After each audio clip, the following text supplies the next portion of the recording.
Welcome. Tonight we're talking about the history of Christian anti-Semitism, part two, the last 500 years of Jewish history vis-a-vis the anti-Semitism that we have unfortunately suffered as a result of the Christians in primarily Christian Europe.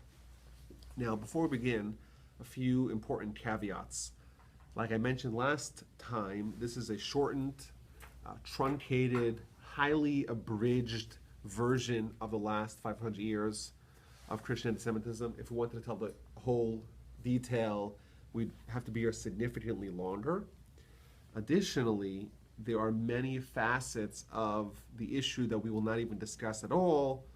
Of course, there's other bigger geopolitical, seismic changes that really have changed the nature of the Christian world. And as a result, Christian relations with Jews over the past 200, 300, 400 years. There's been the Reformation, which we will talk about a little bit, but more broadly speaking, there's been the Renaissance and the Enlightenment, and the world has changed a lot, and that, of course, has affected Christian anti-Semitism. So it's not going to be a complete version of the history.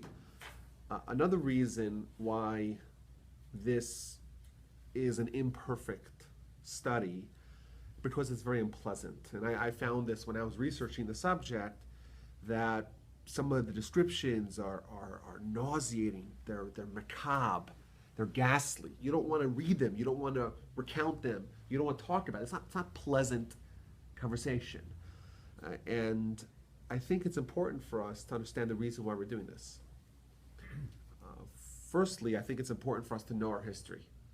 And it's very easy for people to have a very narrow frame of vision, see their world, their community, their neighborhood, and that guides their perspectives on any multitude of issues. History expands our perspective, lets us see the past and different societies and different cultures and different attitudes, and it's a much more informative perspective that we could create as a result. So I think it's important to learn the past. But I also think that a lot of people are not aware that there's a quite pernicious form of Christian anti-Semitism that continues today in an entirely different dimension, but it's rooted in the same undergirding principles that caused the more violent anti-Semitism of the past.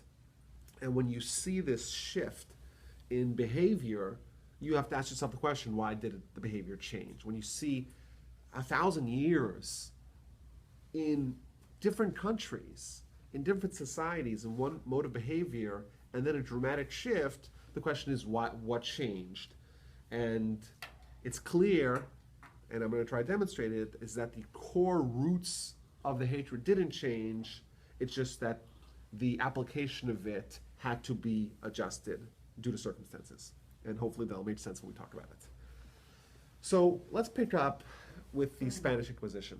The Spanish Inquisition upended 600 years of Jewish life in Spain, and Jews were given the option: you stay and convert, or you leave and flee and abandon your homeland, the place you've been living for hundreds of years. Many Jews chose the former, many Jews chose the latter. And it's important for us to realize the story continues beyond 1492. Everywhere the Jews lived under the Spanish sort of empire, imperialist empire, the Inquisition followed them. So they could have moved to Mexico and have the Spanish Inquisition coming after them there. If someone converted to Christianity and then wanted to secretly still behave as a Jew, their life was made very difficult by the Spanish Inquisition. And the life was difficult as well for the Jews that left. A lot of them went to Portugal. Initially, many went to Turkey. The ones that went to Turkey actually fared the best, living under the Ottoman Empire in its ascendancy, and essentially living with moderate Muslims was a lot better than any variety of Christians for most recent 500 years, broadly speaking. And Jews went to Greece and Italy. Jews essentially went everywhere, fleeing from Spain. Many of them went to northern Europe, Amsterdam, Denmark. These places became very populated with Spanish immigrants. I want to talk about these various places one after another, kind of just give a survey of the history of Jews living under these Christian rule. So in 1496 and 1497, Portugal adopted its neighbors' policies towards the Jews and gave them the same essential two options: you either convert or you leave. They were more forthright with their ambitions. They, for example, forcibly baptized children. They kidnapped children. Many Jews then became conversos in Portugal.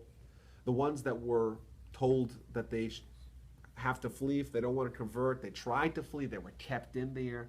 It was a really bizarre, like 10 years or so, where the Jews were told, you either have to convert or leave. You try to leave, you can't leave. And they got to the port where all the ships were supposed to take them to who knows where, to the abyss, and they sat them all down and gave them lectures why they all should become Christians. In 1506, a terrible and vicious pogrom erupted in Lisbon, known as the Lisbon Pogrom or Lisbon Massacres. The story goes that one of the new Christians, one of the conversos, he was in church along with other Christians, and one of the people there, he swore with 100% certainty that he saw an image of JC on the altar. And this Jew, this converso, or this new Christian as they were called, he kind of told him, it was probably just the reflection of the candles. You just saw it, it wasn't real. So they said, this is the absolute heresy. What do you mean? The guy saw JC and now you're saying it's not true. They quickly grabbed that converso, they beat him to death, and then the mob, spurred on by some local priests who said anyone who participates in these purging of the heretics is going to have all the sins of the past 100 days expunged. That created this frenzied mob that started attacking Jews throughout the whole city. After an entire week of slaughter, more than 1,000 Jews were brutally killed. The numbers vary. The minimum number that I saw was 1,000. And as characteristic with some of these mobs, they didn't spare anyone, not pregnant women, not babies, not infants, nobody. After that episode, the horrific, considered one of the first pogroms really, this spontaneous outbreak of Jew hatred, which is not really spontaneous because people don't spontaneously start to decide to go murder their neighbors, but that is going to become a pattern of the next 500 years. After this horrific event, the Jews were allowed to leave Portugal, and thousands of them did. One of the eyewitnesses to this massacre was someone by the name of Rabbi Shlomo ibn Verga, and he went on to write a book called the Shevet Yehuda. It's essentially a history book delineating the 64 major persecutions that the Jews faced from the time of the destruction of the Second Temple until present day. The Jews who decided to stay in Portugal, they had to face the very harsh Portuguese Inquisition. Over the course of its duration and its rule, more than 1,000 people were publicly burned in the auto da fe, where they would just, this act of faith and burn someone for being a secret Jew. Now the Jews in Italy didn't fare much better. Italy had its own strain, own strand of anti-Semitism. In Venice in 1516, a new method of dealing with Jews was tested and perfected and then proliferated elsewhere, and that's the ghetto. The Jews were collected from all over the city, moved to a small, isolated, walled-off part of the town, and forced to live there, and not allowed to leave, or allowed to leave under very strict conditions. And that's where the Jews lived, in squalor, in deplorable and horrifically cramped conditions. This tremendous innovation saved the church rulers from the terrible hassle of having to expel the Jews. It causes a lot of problems. There's a lot of logistics. Just put them all in a box and shut the box and let them suffer there. This gained widespread popularity. In 1555, the famed Roman ghetto was established under the direct edict of Pope Paul IV. They took the most undesirable part of the city on the banks of the river, the place that's most likely to flood, and they made the Jewish ghetto over there. And indeed, he ordered that they build these massive walls around the ghetto, cordoning off from the rest of the town. Well, who's going to pay for that construction? The Jews. So to add insult to injury, you're going to have to be forced to live in isolation, away from everyone else, and away from the economic opportunities of the town, and you'll have to pay for your own misfortune. And the conditions in these ghettos were abominable. You couldn't expand horizontally, so all the buildings were built vertically, causing tremendous overcrowding, and it was very dark and dangerous because the sun couldn't reach. They had these very narrow pathways between buildings, and it's all very dark and full of just decrepit and decay. And one of the rules of this particular edict of the Pope was that Jews don't need more than one synagogue per city or region. We know today Jews need to have at least two synagogues, one they go to, one they don't go to, right?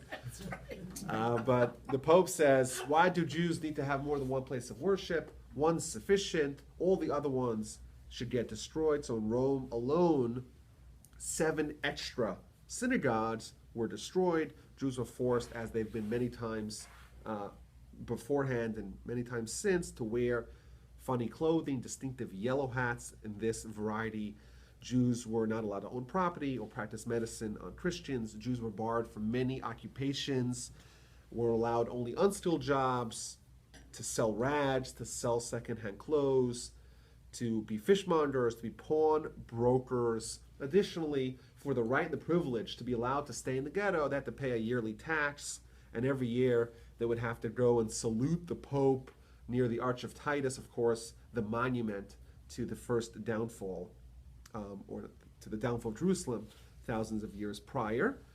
And every Saturday, Jews were forced to hear compulsory sermons in front of the church just outside of the wall. In that same year, 1555, in Ancona, the Pope ordered all the Jews who were not willing to be baptized rounded up. Around 60 Jews, unfortunately, were converted. 24 of them refused to do so and were savagely hanged and then burned.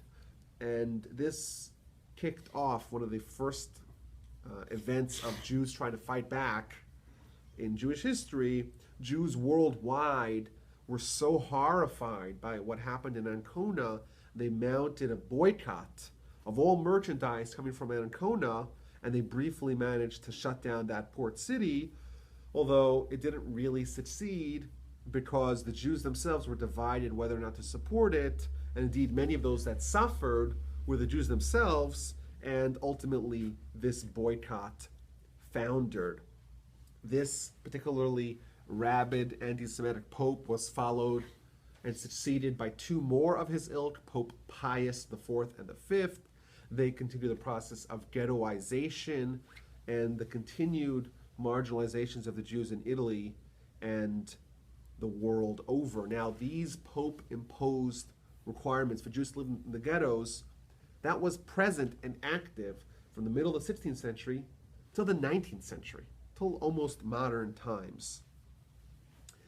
Now, in the beginning of the 16th century, there was a new strain of Christian anti-Semitism, namely the Protestant Reformation. It was a reform for a lot of things, but one thing it was clearly not a reform for was Jew hatred. Martin Luther, the founder of the Reformation, he initially tried to court the Jews. He pointed out all the corruption that existed in the church, and he said, well, the only thing stopping the Jews from joining is the corruption. Get rid of the corruption, and of course they'll flock aboard. A calculation made by Muhammad, or a similar calculation made by Muhammad about 1,000 years earlier. Now, the Jews, of course, rebuffed his overtures. Our resistance to Christianity has nothing to do with their corruption, it has to do with we don't believe their nonsense. And that transformed Martin Luther into one of the most virulent anti-Semites of all time. He wrote a whole book about it. If you want to read this book, just to gain his sense on the quote, the name of the book, the title of the book maybe gives away his perspective on the Jews and their lies. Some choice quotes. Jews are a base, whoring people, not a people of God. Jews are full of the devil's feces, which they wallow in like swine. And in his book, he outlines his perspective of what should happen. What should the Christians do with the Jews? And he gives a few suggestions. Number one, burn down all the synagogues and schools and warn people about them. Don't allow the Jews to own houses next to Christians. All Jewish writings should be confiscated. Forbid rabbis from preaching or teaching. Jews should be not granted any protection in the highways. Jews not be allowed to partake in lending money, which was a big Jewish business, and also force Jews to engage in menial and degrading labor. Now, Martin Luther was indeed a great hero to one of his spiritual heirs, and that's Hitler. And indeed, Kristallnacht was done on Martin Luther's birthday, and in honor and recognition of one of the early anti-Semites. And the Nazi Julius Streicher, who was their head of propaganda in Nuremberg, he defended his propaganda by saying that everything that he said was said much earlier by Martin Luther. And if you're judging him for what he says, you have to bring Martin Luther back and judge him alongside them. And indeed, in recent times, the Protestants and the Lutherans, they had to disavow Martin Luther's anti-Semitism because it became unpalatable. What about the Jews in Poland and the Ukraine?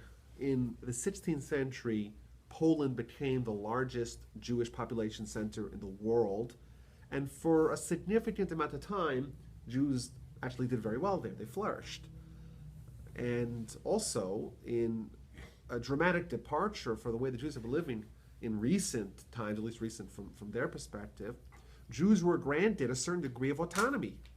Jews were allowed by their overlords to establish what's known as the Vad Arba Haratzos, the Council of Four Lands, formally recognized by the authorities. These were the official representations of the Jews and were given broad freedoms to legislate, to administrate, to oversee the Jews in many different manners, in judicial and spiritual manners. And this body was in existence, meeting twice annually for 2 centuries. Pretty remarkable.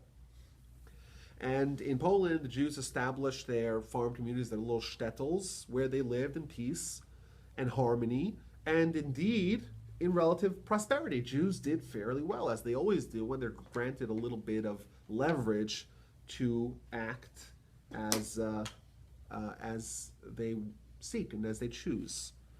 Now, of course, there were occasional pogroms and occasional outbreaks of violence, but nothing really earth-shattering. And that, of course, changed in the middle of the 17th century. Now, Catholic Poland had occupied Eastern Orthodox Ukraine at the time, and for several decades, the Ukrainians tried to mount revolts to unseat the Polish. Now, the fact that the Jews were kind of friendly or had positions of authority in the Polish world as administrators and as tax collectors did not help to endear them upon the Ukrainians, who looked at them as being an extension of the Poles. They felt that they were being mistreated by the Poles, and they conflated the Jews and the Poles together. But the early Ukrainian, the early Cossack, as they're called, uprisings, during the 16th and early 17th century were directed where the Ukrainians were fighting the Poles, the Eastern Orthodox Christians, against the Catholics. In 1637, the Pavelyuk uprising, it started to encroach upon the Jews. It resulted in the unfortunate murder of 200 Jews, mainly tax collectors, leaseholders, and they also destroyed many shuls. Now, this uprising was not successful. The leader, Pavelyuk, was brought to Warsaw. He was tried. He was executed. The Cossacks rebelled again in that spring of 1637. Again, it was unsuccessful. Another rebellion the following year in 1638 was also drowned out.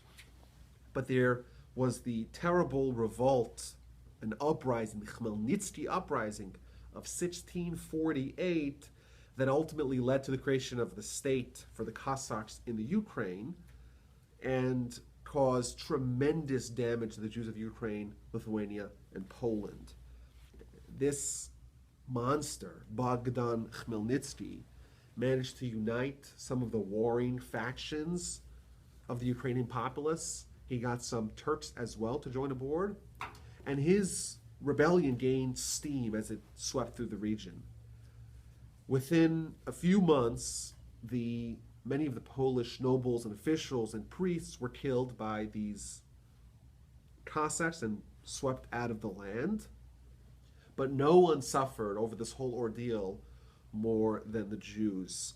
Khmelnytsky seemed to have had a pathological, deep-seated hatred of the Jews that rivaled Hitler's. And their solution of how to deal with the problem was the same, namely wholesale, brutal genocide. As they rampaged through Poland and the Ukraine, they slaughtered countless Jewish towns. Now, important to note here, it wasn't just the Cossacks. The Poles themselves were oftentimes complicit in assisting the Cossacks with their genocide. Indeed, centuries later, Polish-born Menachem Begin commented, quote, "Poles are deeply anti-Semitic. They drink it in their mother's milk." So the Poles themselves were not free of any guilt. But over the course of this rebellion, there's thousands of Jewish communities that are totally massacred. For example, the city of Tolchin, there were about 400 Polish soldiers and 200 Jews who had taken refuge in the fortress of the town. And the Cossacks, they call out to the Poles and they tell them, "We have nothing against you. Only one is the Jews, the accursed Jews that you have there." So the Poles decided to open the gates. Once they open the gates, the Cossacks round up all the Jews and say, "Okay, what do you want? Baptism? Convert to Eastern Orthodox Christianity? Or we will kill you." And indeed, many thousands, well, in that town, for example, hundreds were tortured and killed and died al Kiddush Hashem in martyrdom. 10 great rabbis of the town were taken by the Cossacks in order to extort ransoms from the communities.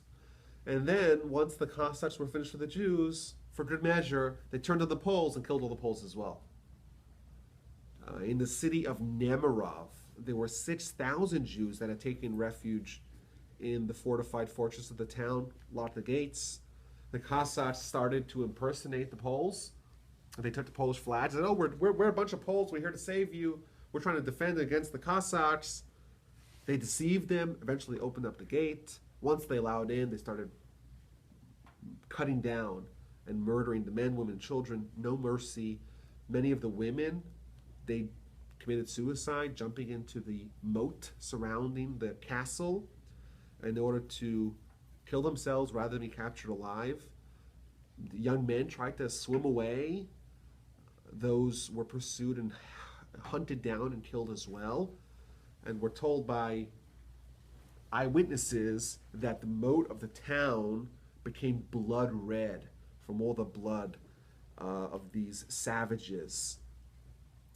Now, there's a contemporaneous account that's a little bit stomach churning, but it's important for us to know to what depths human cruelty can fall, and what sadness and cruelty our ancestors had experienced during this time.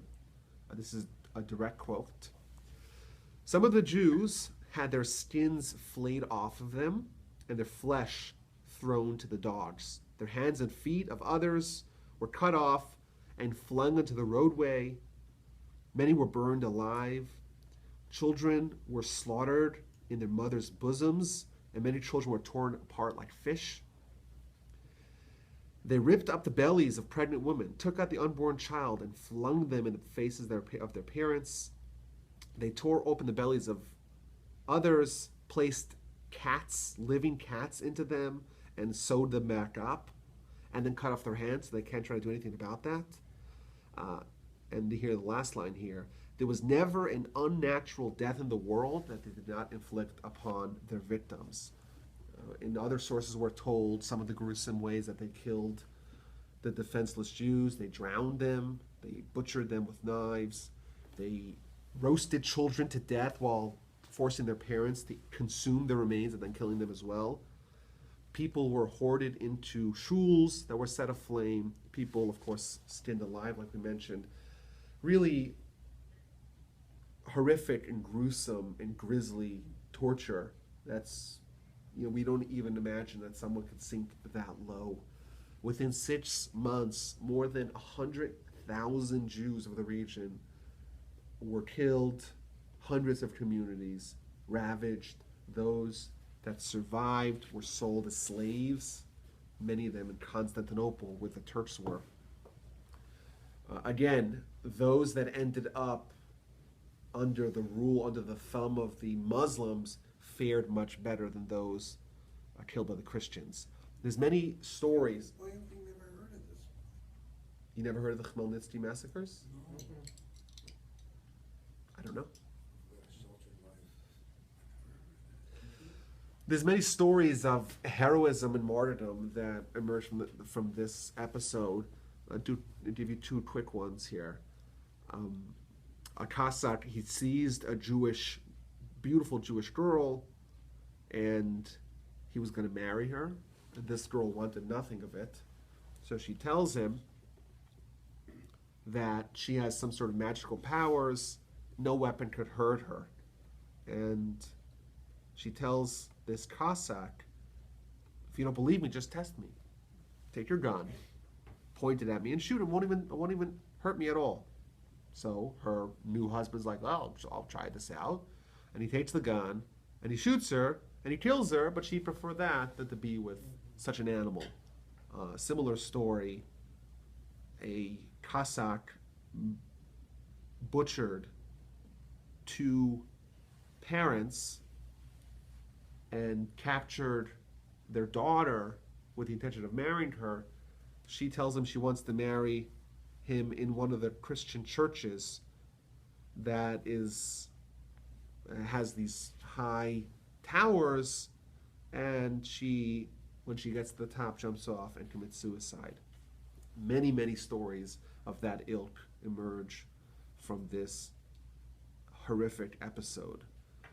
Now, in Ukraine, Khmelnytsky is considered a national hero. There's a huge monument in Kiev of him. There's a city named after him, a region named after him. His face adorns Ukrainian money, and indeed, one of the highest honors is the Order of Bogdan Khmelnytsky that was given out in Ukraine and the former Soviet Union. I was thinking, when that whole brouhaha of Russia, when they annexed Crimea, which is the place where a lot of these animals came from, I couldn't help but feel that these people had it coming. They deserve every bit of it and a lot more. In the aftermath of this horrific tragedy, considered by many to be the first or an earlier Holocaust, there was fast days enacted. There's many keynote that we say throughout the year to memorialize this tragedy, some of them going as far as comparing this tragic episode to the destruction of the temple itself. Now, the Jews in Russia were not allowed to live there between the 15th and 17th century, very sparsely populated during the time. And as the Russian Empire grew, they found a lot of Jews now living under their rule, and they established the world's largest ghetto. Essentially, it was a country. They called it the Pale of the Settlement, established in 1791. And unless Jews converted to Eastern Orthodoxy, the state religion, they were forced to live in this place. Essentially, 100,000 Jews were uprooted from their towns and from their homes and forced to become refugees, move into some other place. It, of course, prevented the Jews from advancing economically. Jews couldn't live in certain cities unless they were unless they were granted a waiver. And of course, once the Jews are all coalesced in one venue, they become easy targets for pogroms. Now, there is a silver lining to this Pale of the Settlement in the fact that the Jews actually managed to flourish spiritually, because oftentimes when we suffer physically, we're able to concentrate our efforts on the physical aspects of being a Jew and to grow. So you have the founding of the yeshiva movement, for example. Yeshivas start to crop up all over this region. You have the Jews doing the Hasidic movement, also really burgeoning during this time. But Jews suffered tremendously under the Russian Empire. For example, in 1827, young Jewish boys as young as 12 were forced to go into military service with the intention of integrating them into Russian society, which is another way of saying, of converting them away from the religion of their antecedents to become Christians. And the way they did it was particularly heinous. They would tell every community, you have to give us a quota of young boys to join the army. And that essentially meant the end of someone's Jewish life. It was impossible for someone to maintain their Jewish identity under those conditions. And by the time they got out of it, they'll be in their 30s, and it's hopeless to recapture, bring them back to the Jewish fold. And then they would tell the Jewish communities, you have to give me a certain amount of people. I don't care how you get it. And then what happens? It caused tremendous internal strife where people are trying to bribe the officials to save their own kids.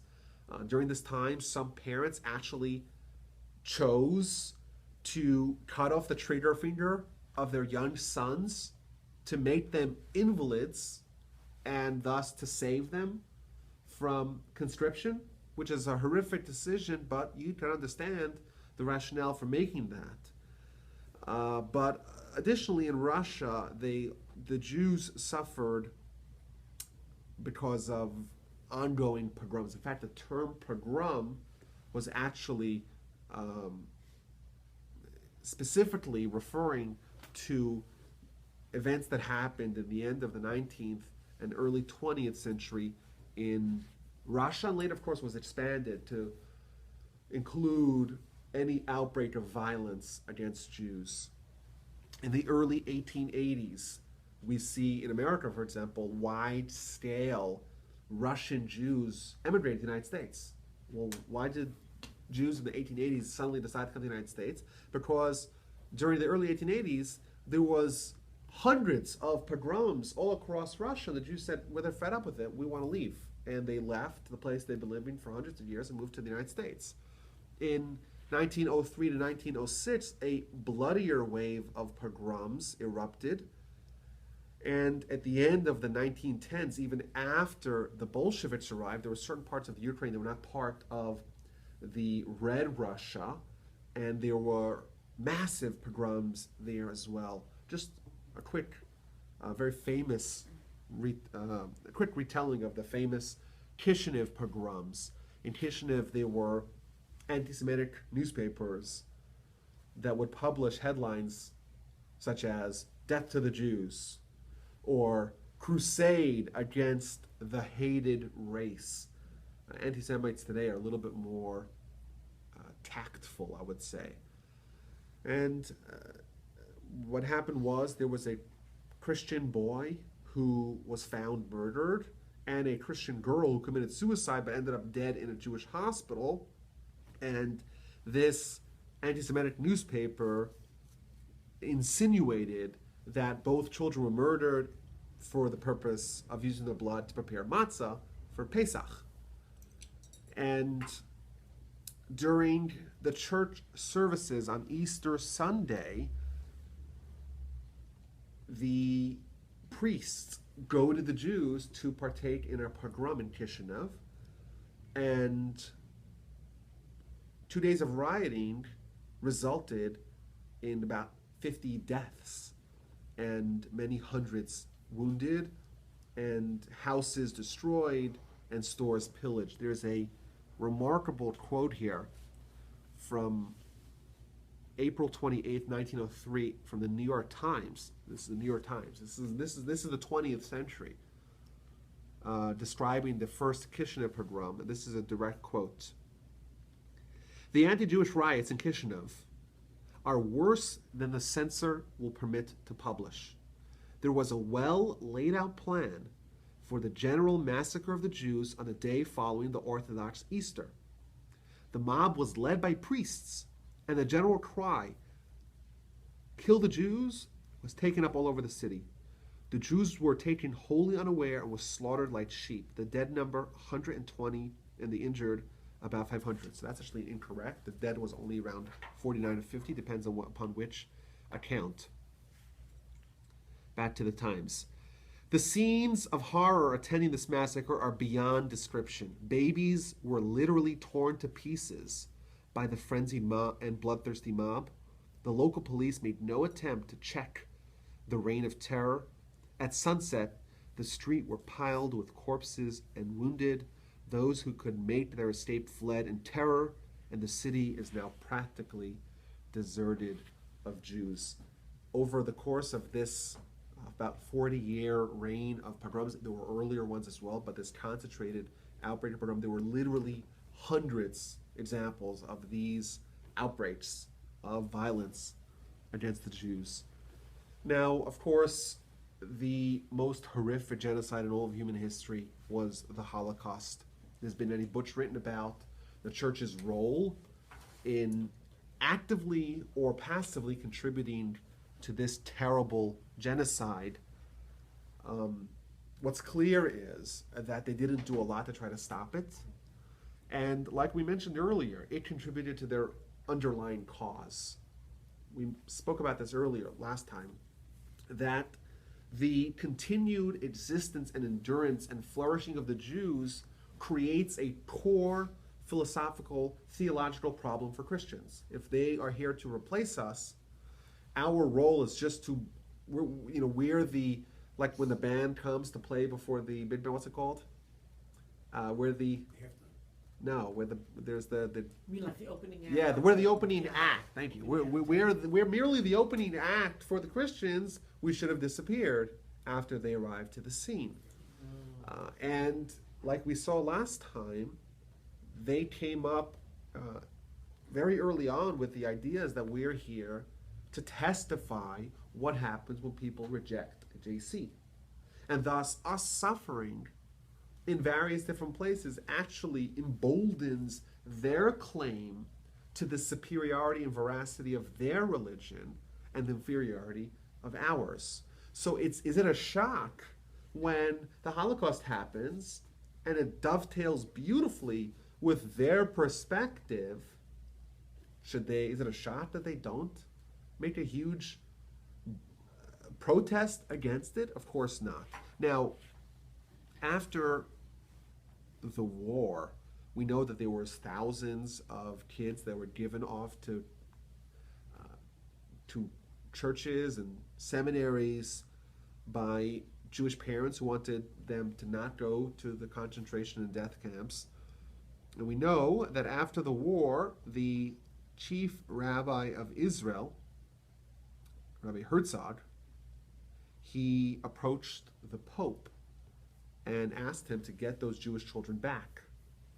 And the Pope asked for a list of all the known children that were given away to Christian families and Christian churches and monasteries. After that list was given over, these kids disappeared without a trace. No one knows where they were, and none of them were returned. It's amazing how such behavior is acceptable in the Christian world even after the Holocaust. We know that many trains full of survivors who had lost everything, they arrived to various places in the world, for example, to Sweden, and a progressive and Protestant country, and the priests did everything they can to try to get them to convert to Christianity. The Jews, even after the Holocaust, were forced to listen to sermons from priests to try to bring them close to Christianity. So it's a pretty shameful legacy. Now, I want to talk about modern times in the United States and in Israel. We know that in Israel there's a huge effort, millions of dollars spent by missionaries trying to teach Christianity to mostly less educated and poorer Jews. And the question is, of course, why would they spend so much money and such efforts to teach Jews about Christianity when they could go to the jungles of Africa and have a lot more eager adherents? And the methods that they use don't seem to be very evil at all. They're very kind, they're very caring. They reach out to poor people, to immigrants, people that are less fortunate. They invite them over and they give them gifts, and they really try to bring them close to them, to show them a lot of love, but all as a pretense to bring them closer to Christianity. The question is why? Why are they investing so much in the Jews? So again, going back to where we started, the Christians are almost mandated to be anti-Semitic. The function of the Jews is just to serve a testimony regarding what happens when a nation rejects JC and to prove the veracity of their religion. Well, what do you have? The Holocaust. The Holocaust seems to be the greatest evidence. But after the Holocaust, there's a tremendous rebirth of the Jewish people, the establishment of the Jewish state, and these are death blows to Christian ideology. Where's the witness? You have a Jewish nation left for the dead, and they have arisen anew. They're winning wars. They establish a dynamic economic and military superpower. This contradicts the central tenet of the Christian doctrine. And they redirected their focus. They became obsessed with corrupting Israel from within, to spew their venom, so to speak, in a friendlier way, and to get Israel to turn it Christian. But what's important for us to realize here is that the underlying motivation is the same. It's just that, and that is to address the core philosophical perspective from the Christian viewpoint. Initially, their solution is, let's make the Jews suffer. When that becomes untenable, well, then go back to their other focus, try to get the Jews to convert. I think in America today, people don't speak about this enough in my assessment. There's these messianic, quote-unquote, Jews who are just Christians, motivated by the same core belief of the same Christians who slaughtered millions of Jews throughout history, and they're trying to make believe that Christianity and Judaism is one and the same. So it's all the same, and us Jews should embrace it. And that's shameful and it's astounding, and their efforts are incredible, what they're trying to do. I am very interested in the idea of using podcasts to teach Torah and to spread Judaism. But if you go to iTunes and you look on the top categories of podcasts under Judaism, there is an insane amount of Christians and Christianity that are under the pretense of Jewry. they're masquerading as Jews. It's just trying to promote the same JC Christian nonsense. And they're coming to the Jewish section, and ostensibly they're Jewish, so they're presenting themselves as being Jewish, all with the same. It's the same Christian anti-Semitism. It's just not violent, but the underlying rationale for it is the same. And of course, there's many fake shuls out there, shuls that are bedecked with Jewish logos, with stars of David, with Hebrew letters, with Hebrew names, and they're nothing but churches masquerading as shuls. And their objective is the same. It's the same hateful objective. It's a rejection of the idea that Jews and Judaism can continue to exist. That's the underlying rationale for all Christian antisemitism. According to them, we are not allowed to continue to exist because we were replaced. And thus, how do you change it? In today's climate, how do you try to affect that same result? You no longer can have pogroms, thankfully, or at least in the immediate future, it doesn't seem like that's a viable option. Well, change it from within. Invest in Jewify your Christian outreach, and maybe that will be successful. I think in conclusion, we could say that history is abundantly clear. The religion that professes to be a religion of love is actually one of vile, venomous hatred, one that does not allow or does not see a world where Jewry can exist. And our response to them is we are absolutely and abundantly proud of our Judaism. We will always reject and repudiate their nonsensical beliefs. We will never accept them. We will remember what their people have done to ours. We will not forget our history. And we will await the real Mashiach. May he come speedily in our days. And I will take questions. Dave, Do I have a question? do you? I don't know. Do you have a question? Great class, Rabbi. Well, thank you. I mean, nowadays they disguise it as being anti-Israel as not being anti-Semitic. But we're not anti-Semitic, we're just anti-Israel. Sure. Anti-Zionist, yeah, Yeah. right. So Rabbi, Jews went from Same Spain stuff. to Turkey?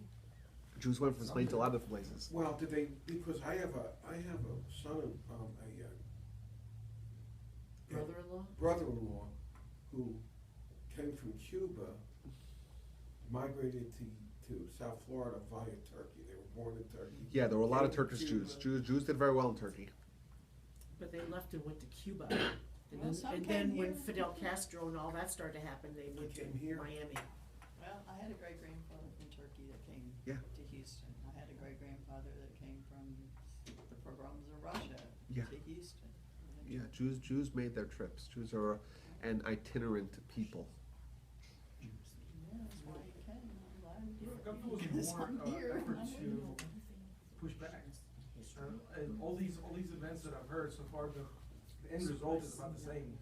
Majority of them died, so that's gonna happen anyways. You have hundreds of thousands of people.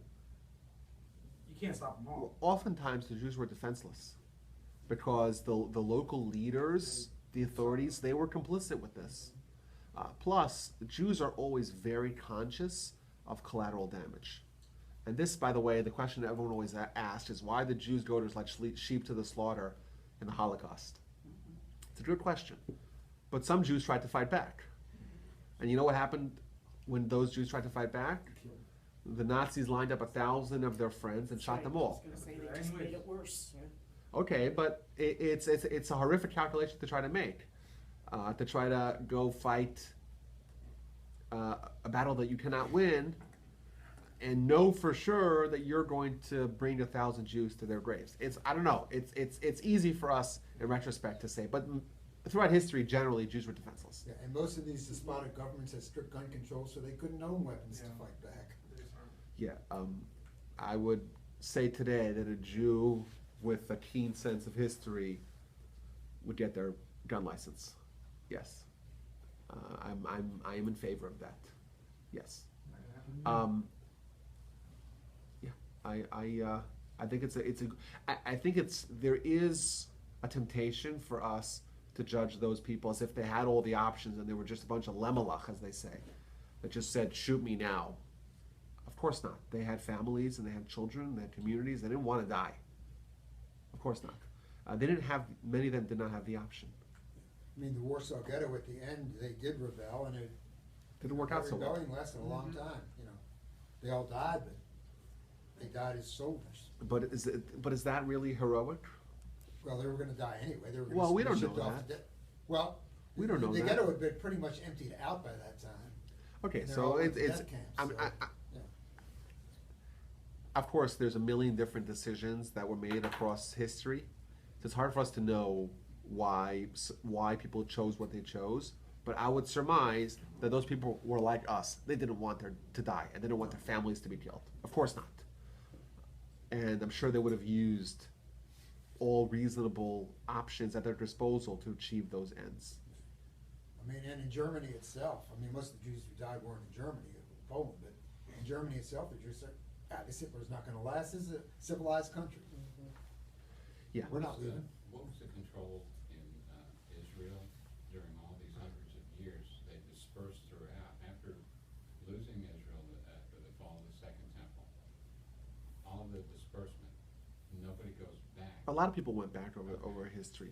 You have the Romans in control of Israel, then you have the Byzantines, then you have Persians there for a brief little bit, then you have the Muslims there, then you have the Crusades, and they're fighting back and forth. Ultimately, you have the Ottomans, a brief stint of the British Mandate from 1917, then you have the founding state of Israel in 1948.